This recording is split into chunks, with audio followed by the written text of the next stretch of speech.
guys, what's up? It's Mansi. Welcome back to my channel. This video is going to be very short and sweet, and I'm going to be sharing with you the things that really helped me as someone who did not have immediate guidance on how to navigate USMLE path, specifically when it comes to administrative things and it comes to applying for exams, knowing the small doubts that you have. Suddenly you have to do something and it has to be done on a deadline, and you get these random doubts on whether this should be done this way or that way. I know I'm not making any sense to anyone who is not in the process, but now just know that once you apply for USMLE, you have all these forms to fill, you have these permissions to take. Your medical school has a very active role in that. You have to get signatures from academic registrar, dean, and you have to get multiple people involved. And sometimes in doing all that paperwork, you might not have clear idea of whether this document is correct or not. This video is for people who do not have that liberty of having that sort of guidance like I did. What I did was go on these platforms or forums to ask for guidance, and I think many people might know already about these, but if you don't, share those few sources.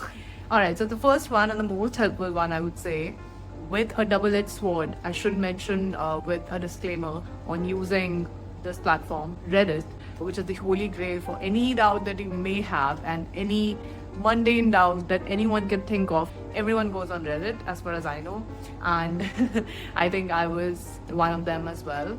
Many of those doubts can be stupid. Many of those doubts can be straight up ABC questions. Some other people might get annoyed to have. So if you don't have friends or anyone guiding you through it, Reddit can be your savior in a lot of ways. Trust me. Most of the time, some other person has had the same doubt as me, so I used to get answers to most of those things. Because if you lurk around Reddit a lot, especially the very famous IMG Reddit, you're not in the USMLE process. Even then, I've seen a lot of people just lurking around on that sub. It's that famous among medicals. If you have a doubt and if it doesn't work out, there are hundreds of people who have had trouble in the way that the whole process was negative for them, and they somehow share their experience more than the people who have had positive experiences. So when I say that it's a double-edged sword, it actually is a double-edged sword, because you have to take in with a grain of salt.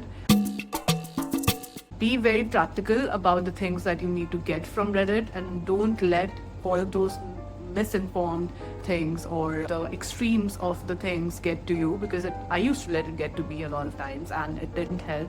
The next thing is Discord. I think I was not even aware of such a thing. Like, I didn't know that Discord existed. Honestly, maybe I'm too naive or too old for it, but I was not aware that Discord is something that sort of exists like an anonymous Reddit where you can chat. It's like a chat forum of anonymous people, and I really enjoyed it. Honestly, it makes you feel like you're part of a community and you can be yourself and you can meet so many people like you who are on the same journey, and it's so fun to see people being there for each other in the same career path. You're choosing the same career path, people motivating each other. I should give a disclaimer of not spending too much time on these forums, because there are so many people, thousands of people are on these forums, and if you start to see each and every message, you're going to have a lot of opinions, a lot of things, and a lot of information coming your way. You have to filter that information out, and if you don't filter that information out, it's going to make you feel very overwhelmed, like you're missing out on something, you're not doing something that the other person is doing, you're not considering what the other person is considering. Those things can really make you feel like you're lacking behind in your journey in some way or the other, which is not the point of these forums at all. The point is to make yourself feel a sense of community, and also to be able to just clear your doubts, clear your apprehensions, your anxieties in a healthy way, not in a way that makes you feel more motivated to be negative. The next thing that really helped me, and I think this is the most generic answer I can give you, is WhatsApp groups. There are multiple USMLE groups, and you can join those groups. You can have your doubts on those groups. Many people would come across and clear them. People are kind in general when it comes to these things, and especially people who have made it, people who have gone through exactly the same thing as you, or somehow who have been in the same circle or same alumni as yours. They would always come across and help you with your doubts. But I would say that WhatsApp groups are very too generic in a way, because like you can have multiple doubts on there. Some get addressed, some don't get addressed. It was nice to know that in case I have something that no one else can give me an answer to, I could just go on there and maybe ask someone and someone will help me with it. I think with the visa things, it's more helpful to have a WhatsApp group rather than going randomly on Reddit or Discord to ask your queries, because you won't find people with the visa requiring situation in exactly the same manner, because you have people from your home country mostly having the same doubts.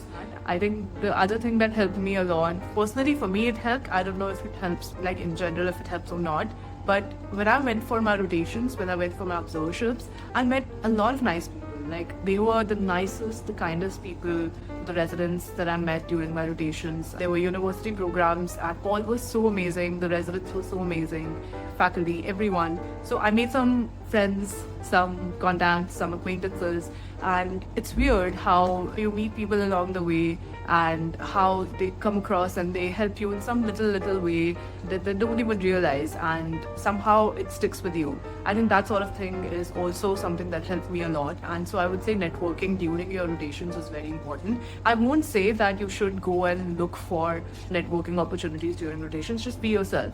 Just be very natural, be very kind and raw, and don't be plastic.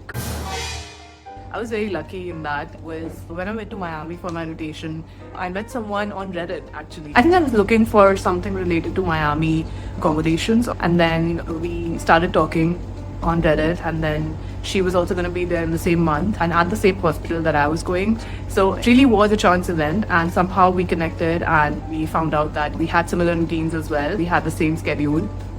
And even though we had different branches, she was in medicine, I was in pathology, we made it work, and it was really nice to know someone. When you go for rotations for a month, you basically are alone. I want to keep her anonymous, but she was the sweetest and the kindest person, and yeah, I had a nice time with her.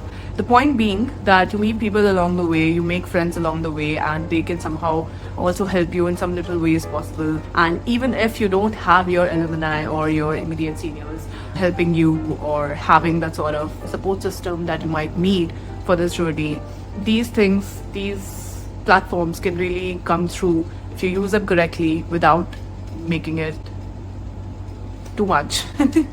Don't let it consume your journey, but then use them in moderation, use them for the doubts, and I'm pretty sure that you won't feel alone, because definitely you're not alone. No one is alone in this journey. And of course, the reason I'm making these videos is so that people who are in the same phase or who are thinking of going into this journey would not feel unguided in a way. I felt unguided. It took me time. Bonus point that I can give you is that you have to go for hidden trial a lot of times. Most of the times you will not have something work out perfectly fine without it having any roadblocks at all. Sometimes there are going to be delays. It might be a bit disappointing as well, but then don't let it stop you. On that note, I will be stopping the yapping.